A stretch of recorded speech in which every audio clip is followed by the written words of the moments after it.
Yo guys, this is Smilinmonster back with another Albion online video. In this video we are going to talk about another speed clearing build that is on par with the Great Axe. So let's get into it. Speed clearing's Uncrowned King. The crossbow has been one of the best weapons in Albion for a long time. It excels in both single target as well as AoE damage. In this video, we'll be focusing on an AoE damage build that gives this weapon tree the Uncrowned King status. So first off, we will start with the equipment, then the skills and the rotation, and finally some tips and tricks while playing an example in the background. Onto the equipment. So there are several weapons in the crossbow tree that you can use, since all you need for this build is the Q, W and passive from the weapon. So it mainly depends on what type of E you want. Bolt casters give you single target damage, while the light crossbow will give you the option of having an offhand item equipped. You can also go with the weeping repeater for AoE damage, but I prefer the light crossbow since you get the offhand slot. We will be going for the light crossbow, and for the offhand slot there are two items that you want depending on how much you want to spend. The crypt candle will offer you the most damage while reducing your defensives by a bit, and it costs more than the other option, which is the Musek. The Musek offers good damage without increasing your damage taken while being the slightly cheaper option. At the start, if you don't have much mastery and you're taking a lot of damage, go with the Musek, but once you're used to the build, and it's highly recommended that you upgrade to the Crypt Candle, since with the extra damage it will help you clear faster, and since you're clearing faster the mobs will not be hitting you as much.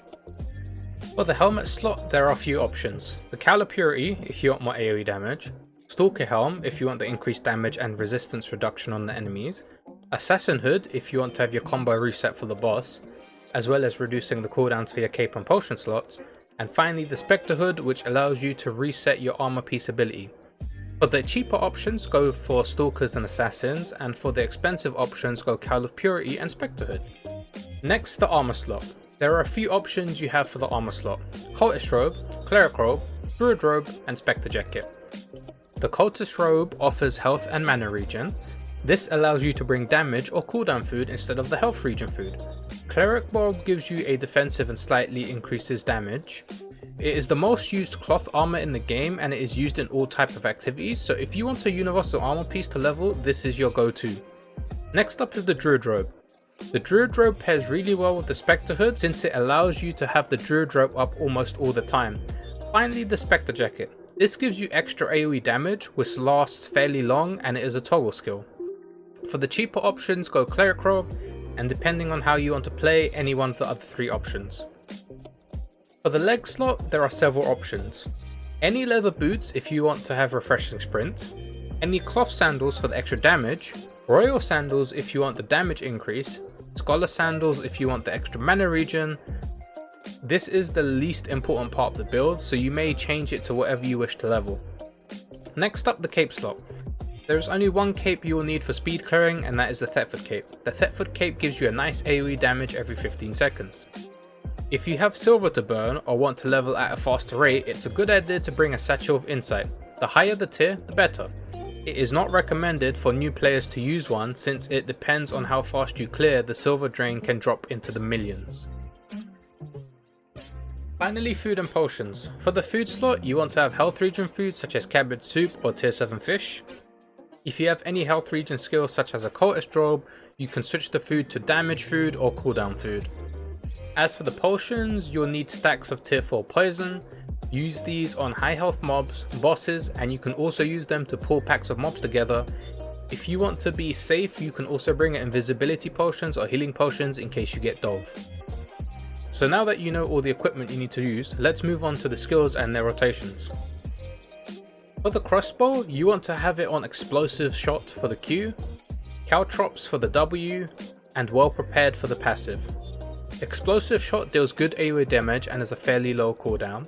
Caltrop slows the enemies and deals small damage. It is mainly used so you can spam your Q with the well prepared passive. The passive resets the cooldown of your Q skill every time you activate 4 skills. If you are using a light crossbow or weeping repeater, the combo would go something like this. You want to use one Q away from the enemy mob pack. This is so you can get one stack of well prepared. Then you want to WEQQ. If you're using bolt casters, you would use Q 2 times away before engaging the mobs. Since you don't use your E on the smaller mobs, only on the high HP mobs and the bosses, it would be Q 2 times out of combat, then WQQW. This is the bread and butter of this build. Now depending on your armor choices, you incorporate them into this rotation. The main thing to keep in mind is your well prepared passive. So let's give examples using a build. Let's go with the low budget build. Stalker hood, cleric robe and any cloth sandals, along with a musac and light crossbow. Since the cleric robe is mainly a defensive armor piece, you won't need to worry about it in the rotation. Just pay attention to your well prepared stacks when you press it for the everlasting spirit. The stalker hood has a low cooldown and has two functions.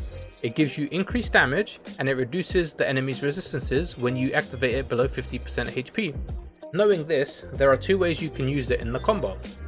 Instead of using 1 Q away from the enemies, you can replace that with the Stalker Hood to get a flat 20% damage increase at the start of your combo. So the combo would change to Stalker Hood, Exploding Shot, Caltrops, Explosive Shot, Caltrops. Or you could incorporate it after the combo to gain the resistance reduction, so it would go Explosive Shot out of combat, Exploding Shot, Caltrops, Explosive Shot, Stalker Hood, Explosive Shot, Caltrops. If you have low mastery, you should use the second rotation since you might not be killing mob packs fast enough, and the extra resistance reduction will help. But after you get some specialization and mastery, you'll be dealing good damage, so doing it the first rotation might be better for you since the increased damage will help you clear the mob pack in one combo. This is all good for the first set of mobs, but let's say you kill them and then you use your boots to get to the next pack. You will be on a well prepared stack already, since you've activated your movement skill. For this, all you have to do is take into consideration which part of the rotation you're on. If you have 3 stacks before engaging the next pack, then you would skip straight to the double explosive shot, then Stalker Hood, Exploding Shot, taking back to 3 stacks, giving you the option to double explosive shot again. If it was 2 stacks before engaging, you could Stalker Hood, then double explosive shot, Exploding Shot, Caltrops, etc. Continue the rotation. You get the idea. It's all about timing your well prepared passive so you can get the double explosive shot. This was the low budget. Now there are 2 optimal builds that should greatly increase your clear speed, making it on par with the Great Axe or even better. Both of these builds use the light crossbow, crypt candle and Thetford cape, and healing food. The only thing that changes are the helmet and chest armor pieces. The first one is the Spectre Jacket Stalker Hood combo, and the second one is the Spectre Hood Druid Road combo. Both these builds have different playstyles. The Spectre build allows you to run through mob packs with not worrying about your well prepared passives due to the insane AoE damage it provides, along with the Stalker Hood giving you a 20% damage increase to your combo and the Spectre Jacket. While the Druid Robe enhances your rotation, allowing you to get a good damage increase paired with the Spectre Hood which allows you to use your armor piece again, you have quite a long duration of increased damage with the Obsessive Burst. Finally, tips and tricks. For solo dungeons, the only tip you need is to wait at the entrance for 90 seconds. After the 90 seconds, other players will not be able to enter the same solo dungeon since the dungeon entrance will have despawned.